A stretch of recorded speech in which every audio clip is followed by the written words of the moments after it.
আসসালামু আলাইকুম রহমতুল্লাহ। প্রিয় ভাই ও বোনেরা, কেন আমাদের দোয়া কবুল হয় না? অনেক মানুষ দিনরাত দোয়া করে, কিন্তু তারা হতাশ হয়, কারণ তাদের দোয়া কবুল হয় না।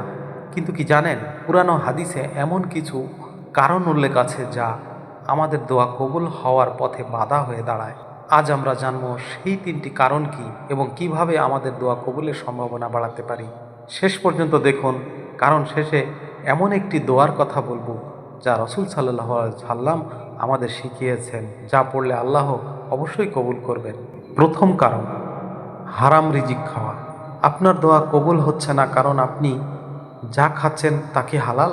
একবার নবী এক ব্যক্তির কথা বলেছিলেন যে হাত তুলে আল্লাহর কাছে দোয়া করছিল, কিন্তু তার খাবার, পোশাক, উপার্জন সবই হারাম ছিল। নবী তখন বলেছিলেন, এই ব্যক্তির দোয়া কিভাবে কবুল হবে? মুসলিম 1015। দ্বিতীয় কারণটি হলো অধৈর্য হওয়া।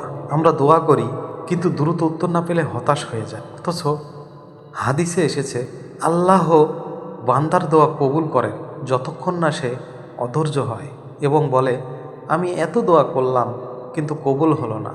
বুখারী 6340। তৃতীয় কারণ, গাফিলতি ও উদাসীনতা।